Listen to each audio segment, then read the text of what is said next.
नमस्कार, स्वागत है आप सभी का। मैं हूं आपके साथ कुमार कुणाल धीरज। इस वक्त की बड़ी खबर से शुरुआत करेंगे, जहां आज उत्तर प्रदेश के मुख्यमंत्री योगी आदित्यनाथ महाकुंभ जाएंगे। संगम क्षेत्र में की जा रही तैयारियों का वह जायजा लेंगे। तो यह बड़ी खबर अब हम आपको बता रहे हैं उत्तर प्रदेश से, वह भी प्रयागराज से, जहां यूपी के सीएम योगी आदित्यनाथ का आज कुंभ दौरा होने वाला है।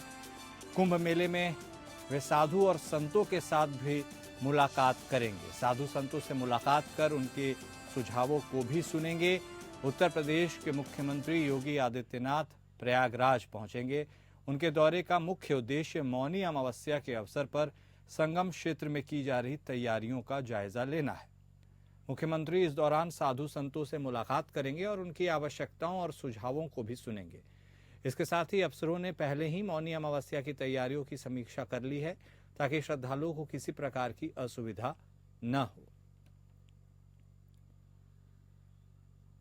तो आज महाकुंभ जाएंगे मुख्यमंत्री योगी आदित्यनाथ। वहां पर साधु और संतों से वह मुलाकात करेंगे। उनके आज प्रयागराज के दौरे का मुख्य उद्देश्य है कि मौनी अमावस्या चूंकि नज़दीक है और ऐसे में काफ़ी बड़ी संख्या में वहां पर श्रद्धालु उस दिन मौजूद रहेंगे, तो एक तरह से तैयारियों की समीक्षा लेने के लिए मुख्यमंत्री योगी आदित्यनाथ आज प्रयागराज पहुंचेंगे। हालांकि अधिकारियों ने अपने स्तर से यह तमाम तैयारियां पूरी कर ली है, लेकिन मुख्यमंत्री साधु संतों से मुलाकात कर अन्य अफसरों से भेंट कर यह सुनिश्चित करने की कोशिश करेंगे कि हर कुछ जैसा वह चाहते हैं, जिस तरह से व्यवस्था होनी चाहिए, वैसा मौजूद है।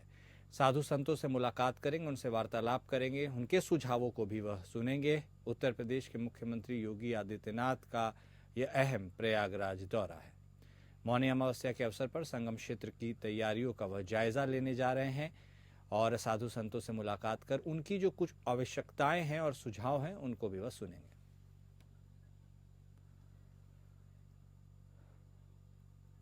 हमारे विशेष संवाददाता आलोक सिंह हमारे साथ फोन लाइन पर जुड़ चुके हैं। सीधे उनका रुख करेंगे, उनसे बातचीत करेंगे। जी आलोक, तो अब मौनी अमावस्या बिल्कुल नजदीक है, ऐसे में बहुत बड़ी संख्या में संभवतः श्रद्धालु वहां उस दिन पहुंचेंगे। ऐसे भी लाखों करोड़ों की संख्या में लोग पहुंच रहे हैं। मुख्यमंत्री योगी का यह दौरा क्या मायने रखता है और क्या कुछ वह सुनिश्चित करेंगे इस दौरे से?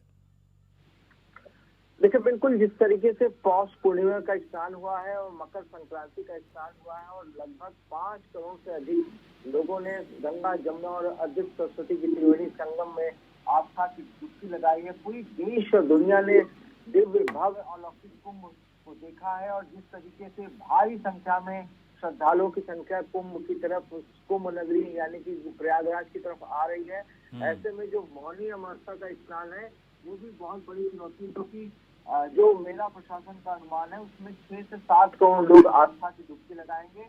ऐसे में योगी आदित्यनाथ जो सूबे के मुख्यमंत्री हैं वो लगातार दौरा कर रहे हैं और शायद इसी वजह से जो उनका एक दबाव था, उनके द्वारा लगातार कार्यों का निरीक्षण किया जा रहा था। इसी वजह से 2 स्नान सफलतापूर्वक संपन्न करा लिया है योगी सरकार ने और अब तीसरा जो महाकुंभ का प्रमुख स्नान पर मौनी अमावस्या है, इसमें 6-7 करोड़ श्रद्धालु स्नान करेंगे। लिहाजा आज योगी आदित्यनाथ आ रहे हैं, समीक्षा बैठक करेंगे, अखाड़ों में लोगों से मिलेंगे, साथ ही संत और श्रद्धालुओं से, साधु संतों से मुलाकात करेंगे और उसके बाद वो जाएंगे। लेकिन मुख्य जो उनके कार्यक्रम का उद्देश्य है वो ये है कि मौनी अमावस्या के स्नान पर किस तरह सफलतापूर्वक संपन्न कराया जाए। तो मेला प्राधिकरण के अधिकारियों के साथ वो बैठक करेंगे और साथ ही अखाड़ा के साधु संतों से भी मुलाकात करेंगे। ये योगी आदित्यनाथ जो सूबे के मुख्यमंत्री हैं उनका कार्यक्रम है। जी ठीक है, बहुत शुक्रिया आलोक आपका हमारे साथ जुड़ने के लिए और तमाम बातचीत करने के लिए। तो हमारे विशेष संवाददाता आलोक बता रहे थे कि किस तरह से योगी आदित्यनाथ आज प्रयागराज पहुंचेंगे और वहां तमाम व्यवस्थाओं का वह जायजा लेंगे। इस बीच एक और बड़ी खबर महाकुंभ से ही जुड़ी हुई आ रही है। हम आपको बता देते हैं, जहां योगी कैबिनेट की एक अहम बैठक होने वाली है। 22 जनवरी को महाकुंभ में योगी कैबिनेट की बैठक होगी। कई अहम फैसलों पर संभवतः मुहर लग सकती है। तो ये बड़ी खबर हम आपको बता रहे हैं, जहां उत्तर प्रदेश में मुख्यमंत्री योगी के कैबिनेट की एक अहम बैठक होनी है 22 जनवरी को और कई अहम फैसलों पर भी मुहर लग सकती है। मुख्यमंत्री योगी आदित्यनाथ महाकुंभ में अपनी कैबिनेट की बैठक लेंगे। जानकारी के मुताबिक 22 जनवरी को योगी कैबिनेट की बैठक होगी। अधिकारियों ने इस बाबत यह जानकारी दी है।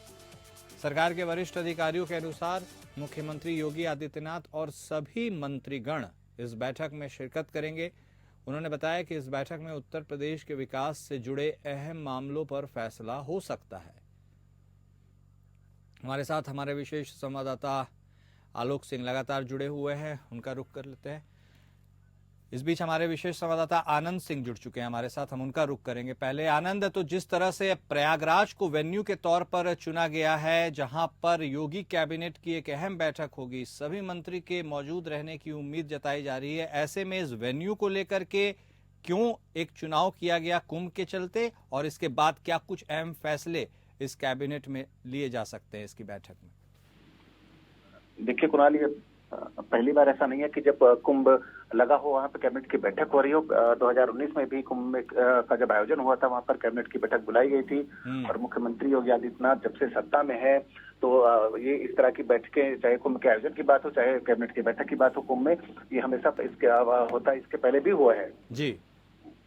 तो ऐसे में क्या कुछ इम्पोर्टेंट मुद्दे हो सकते हैं जो इस बार वहां पर प्रस्ताव जिनके बारे में रखा जा सकता है या जिन पर मुहर लग सकती है, कुछ इसके बारे में आइडिया है?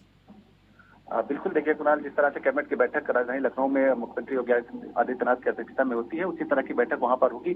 जो भी तमाम मुद्दे होंगे, चाहे वो शिक्षा से जुड़े मुद्दे हो या आम जनता के विकास से जुड़े मुद्दे हो, तमाम विषयों पर वहां पर चर्चा होगी। ठीक है, आप बने रहिएगा आनंद हमारे साथ, हम आपके साथ आगे भी बातचीत करेंगे। फिलहाल इस जानकारी के लिए आपका शुक्रिया।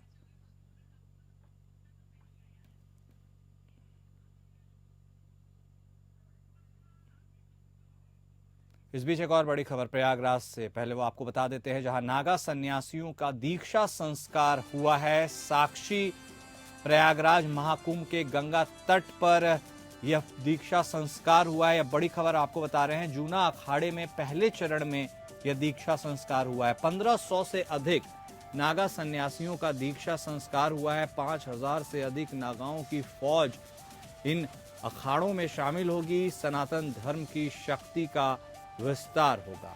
प्रयागराज महाकुंभ का श्रृंगार है सेक्टर 20 में मौजूद सनातन धर्म के ध्वजवाहक 13 अखाड़े, ये श्रृंगार के तौर पर जाने जा रहे हैं महाकुंभ के।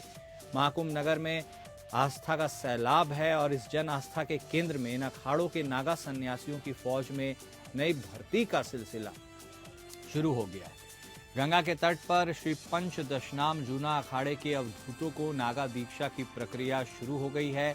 सन्यासी अखाड़ों में सबसे अधिक नागा सन्यासियों वाला अखाड़ा है श्री पंच दशनाम जूना अखाड़ा, जिसमें निरंतर नागाओं की संख्या बढ़ती जा रही है, जिसके विस्तार की प्रक्रिया शनिवार से शुरू हो गई। भगवान शिव के दिगंबर भक्त नागा सन्यासी महाकुंभ में सबका ध्यान अपनी तरफ खींचते हैं और संभवतः यही वजह है कि महाकुंभ में सबसे अधिक जन आस्था का सैलाब जूना अखाड़े के शिविर में दिखता है। अखाड़ों की छावनी की जगह सेक्टर 20 में गंगा का तट इन नागा सन्यासियों की उस परंपरा का साक्षी बना जिसका इंतजार हर 12 साल में अखाड़ों के अवधूत करते हैं। पंचदशनाम जूना अखाड़े के अंतर्राष्ट्रीय मंत्री महंत चैतन्य पुरी ने बताया कि शनिवार को नागा दीक्षा की शुरुआत हो गई है। पहले चरण में 1500 से अधिक अवधूत को नागा सन्यासियों की शिक्षा दी जा रही है।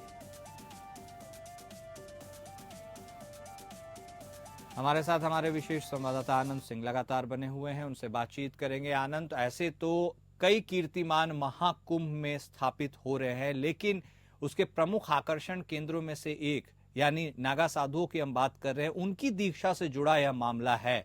कितना महत्वपूर्ण यह मामला है और भक्तों में खासकर कितना उल्लास देखा जा रहा है इसको लेकर के, और कितनी कठिन और जटिल प्रक्रिया है ये?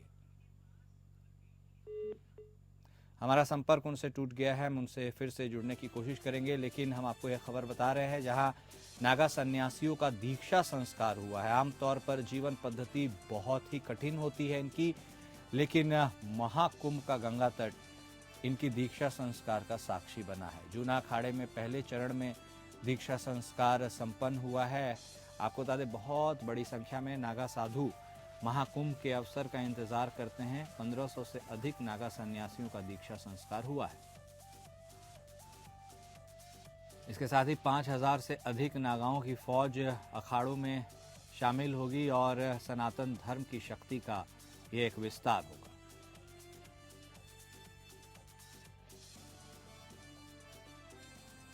तो नागा सन्यासियों का दीक्षा संस्कार संपन्न हुआ है। बहुत बड़ी संख्या में नागा साधु वहां पर जुटे हुए हैं और इस दृश्य को देखने के लिए बहुत सारे लोग भी उपस्थित थे और इसका साक्षी बना है गंगा तट, प्रयागराज का गंगा तट, जहां जूना अखाड़े के पहले चरण में उसका दीक्षा संस्कार तमाम नागा साधुओं का हुआ है।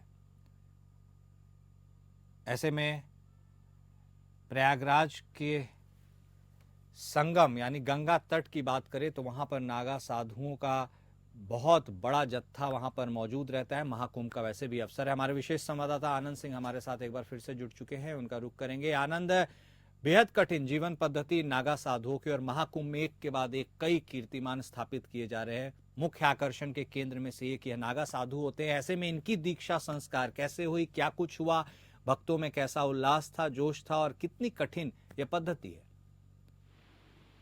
बिल्कुल, देखिए, जो नागा साधु बनने की प्रक्रिया है वो बेहद ही कठिन है। न सिर्फ आपको अपना घर बार छोड़ना होता है, बल्कि जो 6 महीने की का एक पूरी प्रक्रिया होती है नागा साधु बनने की, वो भी बेहद ही कठिन होती है।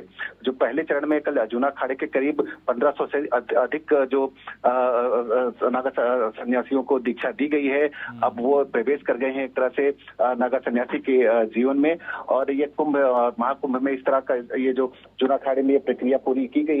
आप देख सकते हैं कि जो एक जो आयु वर्ग होता है, जो बालिग होते हैं, उसके बाद नागा साधु की उनको दीक्षा दी गई है 1500 की, और ये पहला चरण था जिसमें 1500 नागा साधुओं को दीक्षा दी गई है। इसके बाद ये प्रक्रिया भी और भी चलेगी और ये कहा जा रहा है कि बड़ी संख्या में, करीब हजारों की संख्या में नागा साधुओं को इस बार प्रयागराज महाकुंभ में दीक्षा दी जाएगी। ठीक है, बहुत धन्यवाद आनंद आपका हमारे साथ जुड़ने के लिए, तमाम जानकारी देने के लिए। महाकुंभ में अरैल स्थित संस्कृति विभाग के यमुना पंडाल यानी रानी दुर्गावती पंडाल में कश्मीर से कन्याकुमारी तक की झलक दिख रही है। संस्कृति के संगम में तीसरे दिन भजन गायक अंजुल शर्मा उज्जैन और शास्त्रीय गायिका डॉक्टर सुभद्रा देसाई दिल्ली से आती हैं, उन्होंने समा बांधा। उनके मंच पर आते ही मौजूद श्रोताओं ने जोरदार तालियों से उनका स्वागत किया। उन्होंने श्री रामचंद्र कृपालु भजमन, हरण भव भय दारुणम सहित दादरा ठुमरी की प्रस्तुति से सबका दिल जीत लिया। वहीं शास्त्रीय गायक ऋषि मिश्रा की सुरमई आवाज में रंगी सारी गुलाबी चुनरिया रे, मारे नजरिया सावरिया रे का जादू हर किसी को दीवाना कर दिया। इस दौरान कई लोग कुर्सियों को छोड़कर नाचते भी नजर आए। अंबेडकर नगर से आई लोक गायिका प्रियंका के डम डम डमरू बजावे ला हमार जोगिया पर श्रोताओं ने तालियों से जुगलबंदी की। देर रात तक चले इस कार्यक्रम में असम से आई विनीता द्विवेदी ने कठपुतली नृत्य से संपूर्ण रामायण दिखाया, तो हमीरपुर से आए चंद्रभान ने आल्हा गायन, बंगलोर से आए रथीश बाबू ने भरतनाट्यम, प्रिया त्रिपाठी ने लोक गायन, प्रियंका चौहान ने लोकगीत, संचिता चौधरी ने नृत्य नाटिका, डॉक्टर रूपा सिंह ने कथक से दर्शकों को जोड़ा। उत्तर प्रदेश लोक और जनजाति संस्कृति संस्थान लखनऊ के निदेशक और अपर नगर आयुक्त दीपेंद्र यादव ने सभी कलाकारों को अंगवस्त्रम और स्मृति चिन्ह भेंट किया। मंच संचालन अभिजीत मिश्रा ने किया। अयोध्या नगरी शोक में डूब गई, फिर भी राजकुमार राम ने अपने पिता की आज्ञा का पालन करते हुए वनवास को स्वीकार किया। भाई लक्ष्मण जो अपने भाई के प्रति अधिक समर्पण रखते थे।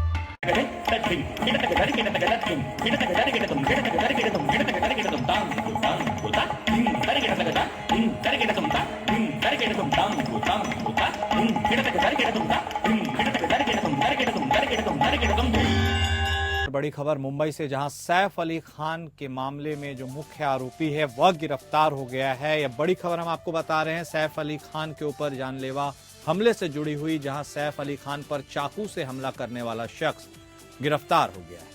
मुंबई पुलिस को यह एक बड़ी कामयाबी मिली है। हमलावर बांग्लादेश का रहने वाला बताया जा रहा है। अभिनेता सैफ अली खान पर चाकू से हुए हमले के मामले में आरोपी को मुंबई पुलिस ने गिरफ्तार कर लिया है।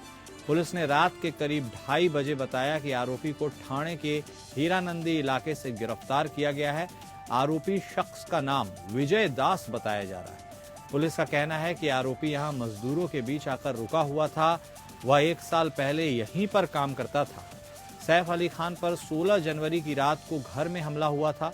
पुलिस का कहना है कि सैफ को मुंबई के बांद्रा के सदगुरु शरण बिल्डिंग की 12वीं मंजिल पर स्थित उनके घर में चोरी की कोशिश के दौरान हमलावर ने कई बार चाकू घोंपा था। इसके बाद से उनका इलाज मुंबई के लीलावती अस्पताल में चल रहा है।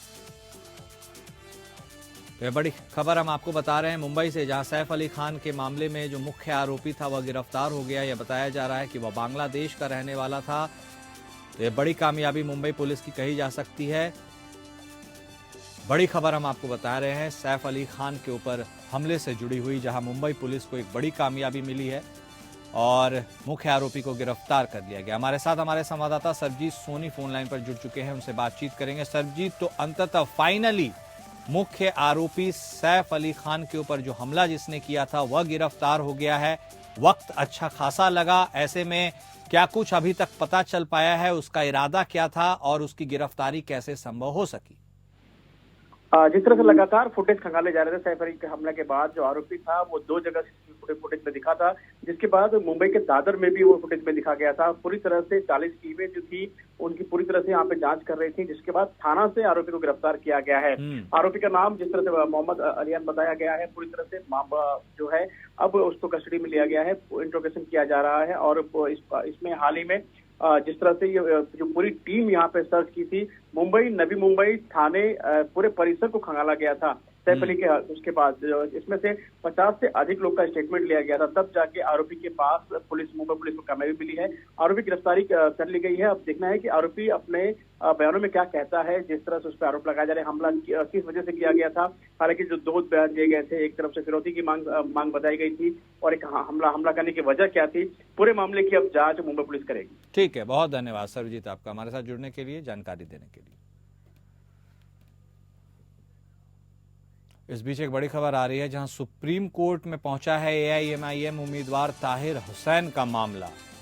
चुनाव प्रचार की मांग को लेकर सुप्रीम कोर्ट में यह मामला पहुंचा है। इस याचिका पर सुप्रीम कोर्ट 20 जनवरी को सुनवाई करेगा। तो यह बड़ी खबर हम आपको बता रहे हैं सुप्रीम कोर्ट से जुड़ी हुई, जहां AIMIM के जो नेता हैं, उम्मीदवार हैं ताहिर हुसैन का यह मामला पहुंचा है। यह याचिका सुप्रीम कोर्ट में पहुंचा है। दिल्ली दंगों में आरोपी ताहिर हुसैन ने दिल्ली हाईकोर्ट के फैसले को सुप्रीम कोर्ट में चुनौती देते हुए अंतरिम जमानत की मांग की है। सुप्रीम कोर्ट ताहिर हुसैन की याचिका पर 20 जनवरी को सुनवाई करेगा। तो यह खबर हम आपको बता रहे हैं, ताहिर हुसैन का नाम दिल्ली दंगों के आरोपी के तौर पर आया था और उसने दिल्ली हाईकोर्ट के फैसले को अब सुप्रीम कोर्ट में चुनौती दी है। ऐसे में क्या कुछ निकलकर सामने आ सकता है सुप्रीम कोर्ट के बहस के दौरान, यह देखना दिलचस्प होगा। लेकिन AIMIM के उम्मीदवार ताहिर हुसैन का मामला अब सुप्रीम कोर्ट पहुंच चुका है। दिल्ली हाई कोर्ट के फैसले के खिलाफ उन्होंने सुप्रीम कोर्ट में याचिका लगाई।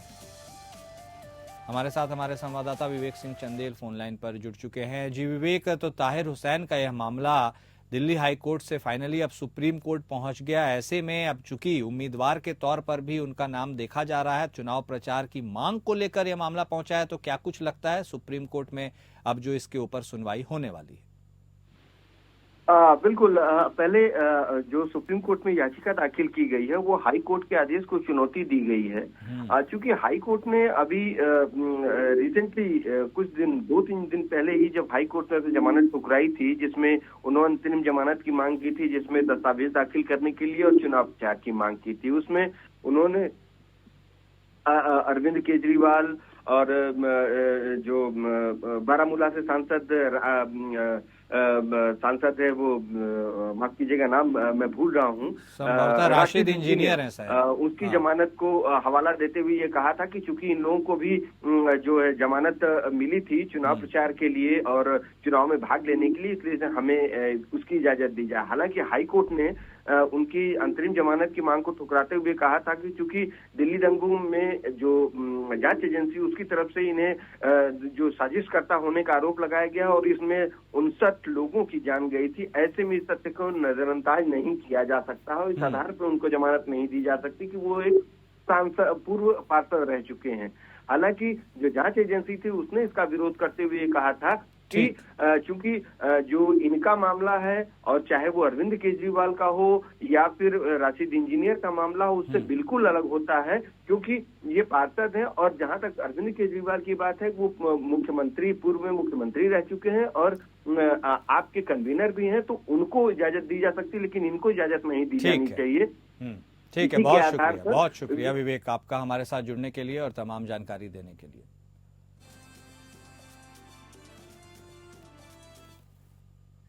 और एक और बड़ी खबर झारखंड से आ रही है, जहां झारखंड विधानसभा की समितियों का पुनर्गठन हुआ है। कल्पना सोरेन को अब बड़ी जिम्मेदारी मिली है। झारखंड विधानसभा का विशेष सत्र 24 फरवरी से आहूत होने जा रहा है। तो यह बड़ी खबर अब आपको बता रहे हैं झारखंड के सियासी गलियारों से जुड़ी हुई, जहां झारखंड विधानसभा की समितियों का पुनर्गठन हो गया है। कल्पना सोरेन को एक बड़ी जिम्मेदारी दी गई है। विशेष सत्र भी 24 फरवरी से आहूत होने जा रहा है। इससे पहले विधानसभा अध्यक्ष रविंद्रनाथ महतो ने विधानसभा की प्रक्रिया और कार्य संचालन नियमों के तहत विधानसभा की 25 समितियों का पुनर्गठन कर दिया है। इस बाबत अधिसूचना जारी हो गई है। गांडेय विधायक सह मुख्यमंत्री हेमंत सोरेन की पत्नी कल्पना सोरेन को महिला बाल विकास समिति का सभापति बनाया गया।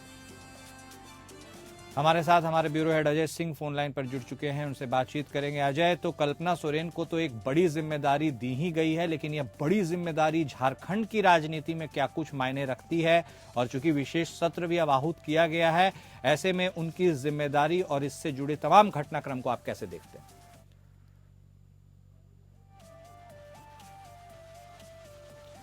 हमारे ब्यूरो हेड से हमारा संपर्क टूट गया, मैं फिर से उनसे जुड़ने की कोशिश करेंगे। तो लेकिन झारखंड से यह खबर हम आपको बता रहे हैं, जहां कल्पना सोरेन को एक बड़ी जिम्मेदारी दी गई है। कल्पना सोरेन को महिला बाल विकास समिति का सभापति बनाया गया है। ऐसे में झारखंड मुक्ति मोर्चा के एक सीनियर लीडर के तौर पर, हालांकि उन्होंने अपनी राजनीतिक पारी काफी देर से शुरू की, लेकिन कद काफी बड़ा उनका साफ तौर पर नजर आ रहा है। तो कल्पना सोरेन को एक बड़ी जिम्मेदारी दी गई है। और फिलहाल इस बुलेटिन में अभी के लिए इतना ही।